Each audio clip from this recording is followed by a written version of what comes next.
Merci bien. Je voudrais d'abord féliciter les organisateurs pour la persistance de cette réunion de qualité et de m'avoir accordé le plaisir et le privilège d'être parmi vous aujourd'hui pour faire cette présentation. Je vais essayer de faire avec vous un petit tour d'horizon des problèmes qui se posent pour le médicament en général et les médicaments orphelins, les médicaments destinés aux maladies rares en particulier, en matière de prix.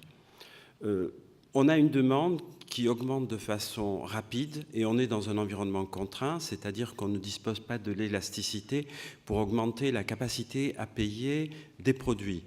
Donc on peut voir ici sur cette figure les dépenses de santé en proportion du PIB et on voit qu'elles sont au-dessus de 10% pour un certain nombre de pays.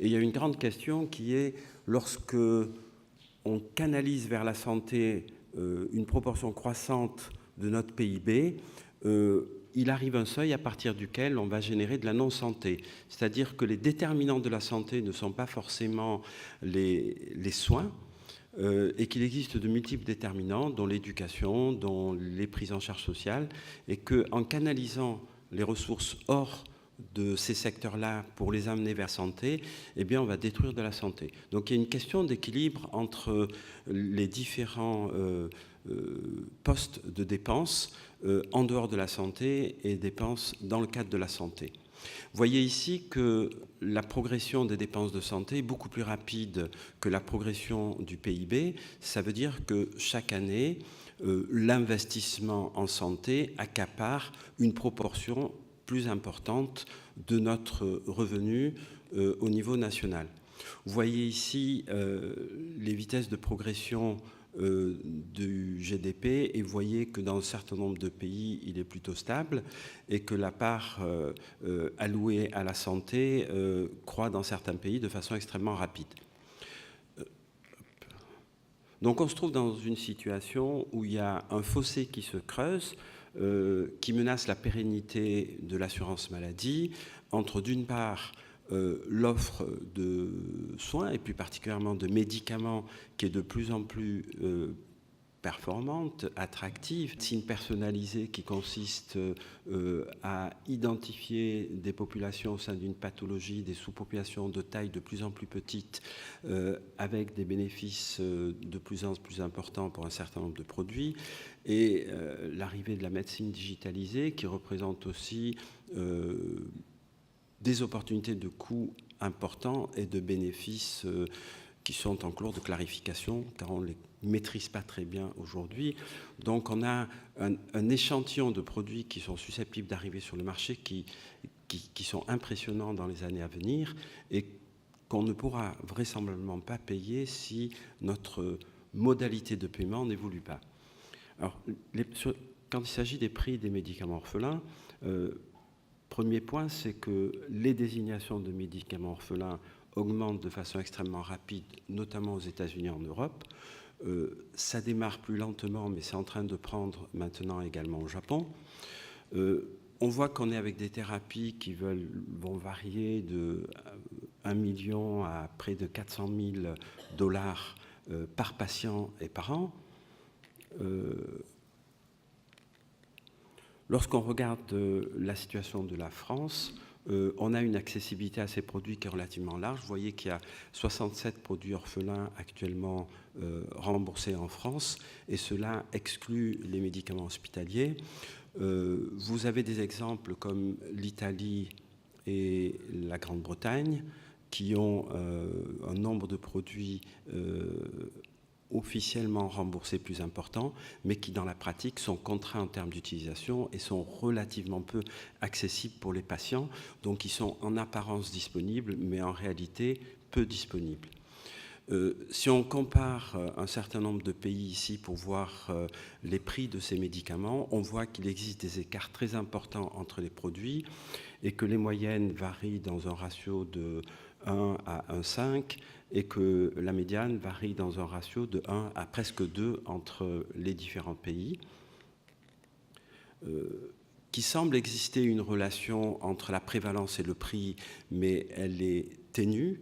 Elle est réelle, elle existe, mais elle n'explique que 40 à 50% du prix de ces médicaments.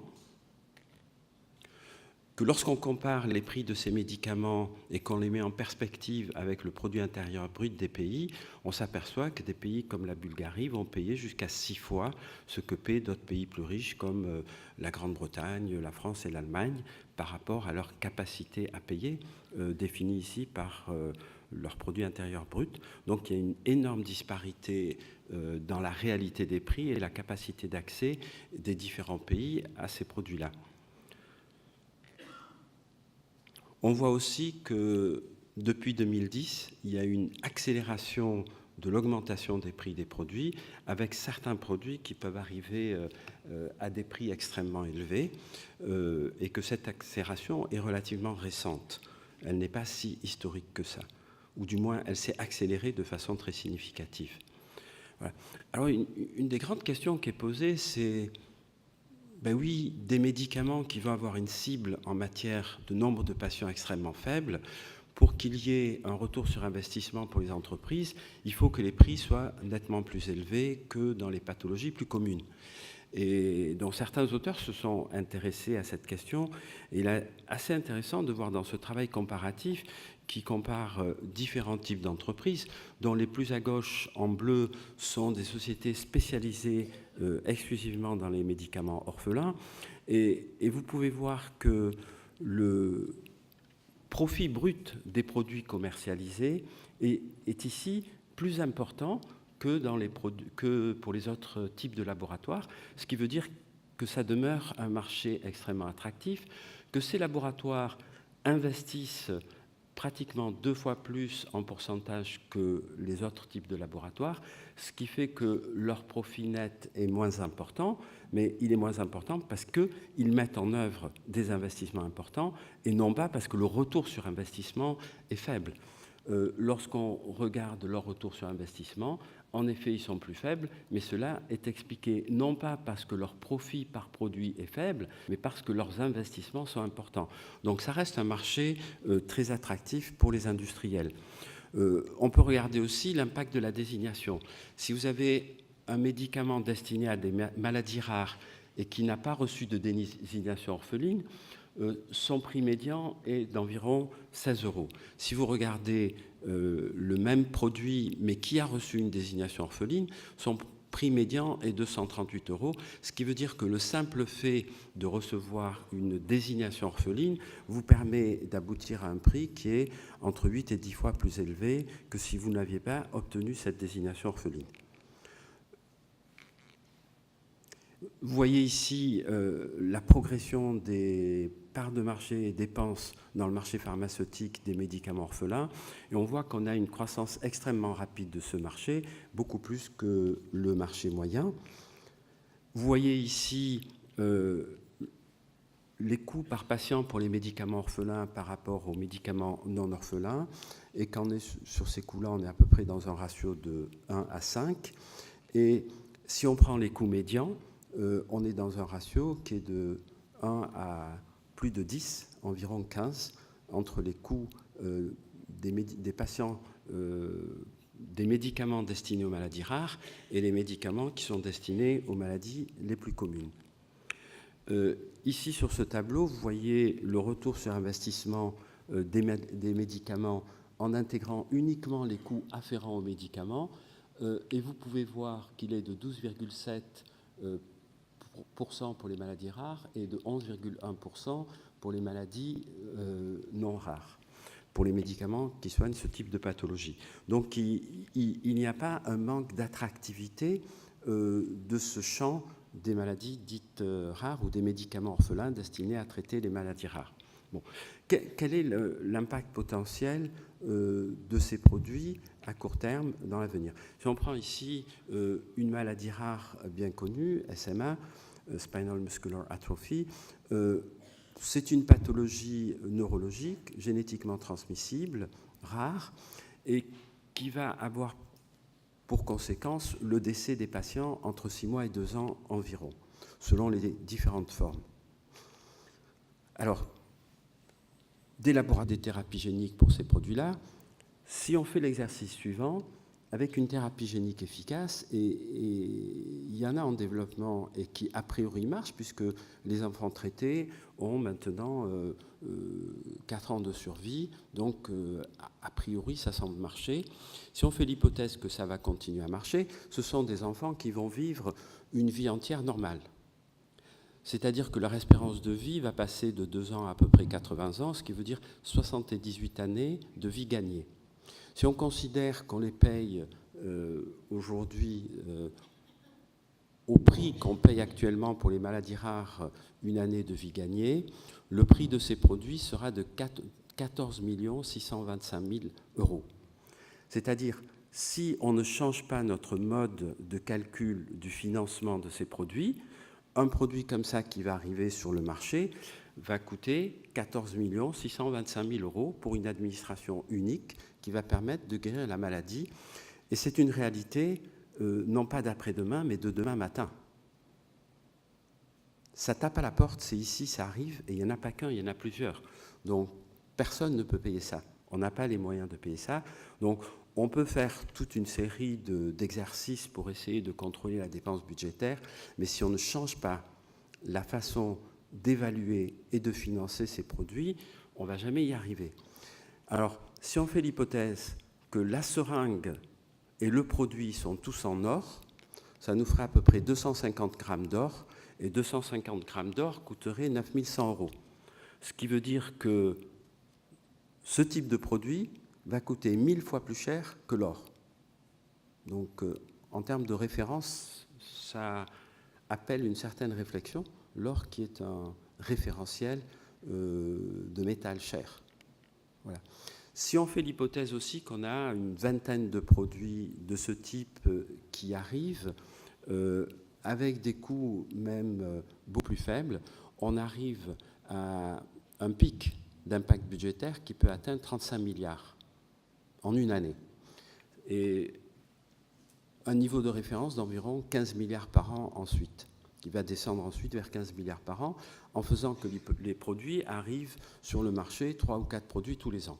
Donc on voit qu'il y a un impact budgétaire qui est possible de financer si les modalités de fixation des prix ne changent pas. Alors, l'autre élément qui est intéressant, c'est que ces produits seront coût efficaces. On a l'habitude de dire que pour les médicaments orphelins, on utilise des seuils de ratio coût-efficacité beaucoup plus élevés que les autres produits, parce que ces produits ne peuvent jamais être coût efficaces, compte tenu que leur prix est très élevé par rapport à la taille de la population qu'ils vont traiter, il faut qu'ils soient plus chers. En réalité, ces produits dans l'avenir seront coût efficaces, et ils seront même plus coût efficaces que les produits d'oncologie qu'on utilise actuellement. Et on va évoluer d'une situation où on privilégie l'évaluation coût-efficacité à une situation où on privilégie l'impact budgétaire. La question qui se pose, c'est qu'on n'a pas d'éléments, je dirais, mécaniques de décision. On n'a pas d'outils d'aide à la décision pour décider qu'un impact budgétaire est élevé, très élevé, ou n'est pas élevé et est acceptable. Donc, il reste beaucoup de travail à faire sur ce versant-là pour comprendre comment on va faire ça. Alors, quelles sont les sources et les solutions? Je vous ai listé ici sur cette figure tous les systèmes qui ont été proposés par les différents auteurs depuis les 10 dernières années pour financer ces produits extrêmement chers. Et lorsqu'on y regarde de très près, la très grande majorité de ces recommandations, et on ne va pas rentrer dans le détail, consiste à contenir un peu plus le budget. C'est ce qu'on fait aujourd'hui pour pas que ça explose. On pousse un peu de tous les côtés, on négocie un peu plus dur et on essaye de trouver des solutions pour que les prix des produits soient contraints et que tout cela reste dans l'enveloppe budgétaire qui est définie.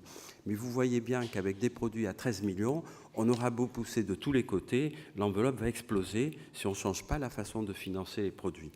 Alors une des façons qui est souvent retenue par les experts, c'est de dire qu'il faut un nouveau fonds spécial dans lequel on définira des critères d'éligibilité pour ces produits et des critères de financement qui seront dramatiquement différents des financements des produits existants et dans lesquels une dimension de cost plus, c'est-à-dire de retour sur investissement, sera intégrée de façon à ce que le retour sur investissement soit raisonnable, sachant que les risques dans ces thérapies géniques et cellulaires vont diminuer de façon extrêmement rapide, parce qu'à partir du moment où le modèle fait l'épreuve de son fonctionnement, le danger que ça ne marche pas sur les thérapies ultérieures est relativement faible. Le risque va faiblir de façon très significative, alors que le upside, la valeur, va rester extrêmement élevé.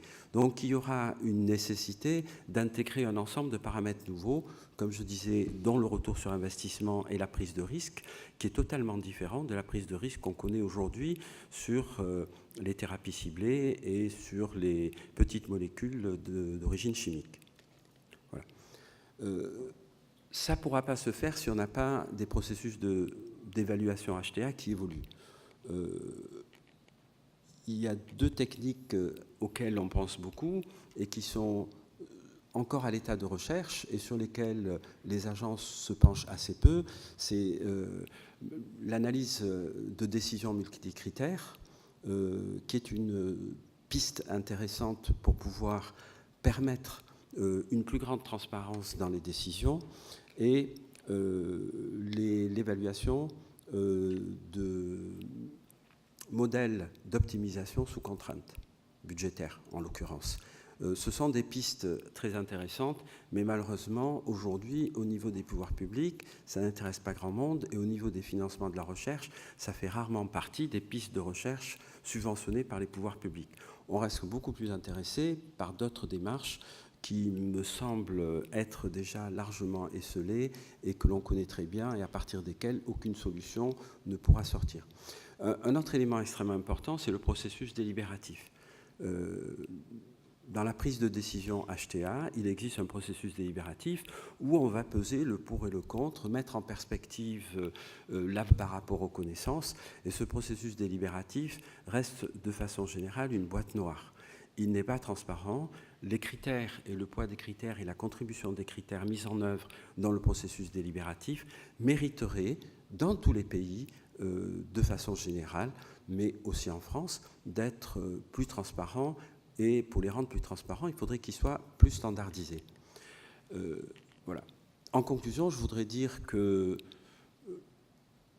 l'augmentation des dépenses de santé pourrait représenter une menace pour la santé publique dans la mesure où elle canaliserait des ressources qui aujourd'hui sont affectées aux déterminants de la santé. Donc il est évident que si vous enlevez l'argent des déterminants de la santé, les gens iront plus mal et il faudra plus d'argent pour les soigner. Le deuxième point qui me semble important, c'est que les médicaments orphelins sont rentables pour les industriels qui les développent, et que c'est un processus important en termes de retour sur investissement pour ces industriels. D'ailleurs, ils ne s'y sont pas trompés. Tous les grands laboratoires, petits, moyens, se ruent tous sur le marché des médicaments orphelins. Que le profil de ces produits va évoluer, qui seront beaucoup plus coefficaces que ce qu'ils ne sont aujourd'hui, et qui seront, si on ne change pas les modalités de financement, totalement inaccessibles, ou alors ils menaceraient la pérennité du système d'assurance en nécessitant l'intervention d'assureurs privés. Que l'on doit travailler à des processus d'HTA qui deviennent plus transparents. Je ne jetterai pas la pierre aux agences HTA, elles font beaucoup d'efforts. Si on regarde il y a 10 ans, il y a 20 ans, des efforts très importants ont été faits, mais il faut continuer, il ne faut pas s'arrêter en route.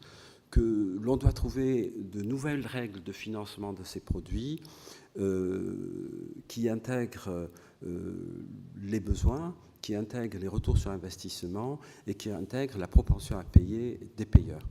Je vous remercie pour votre attention.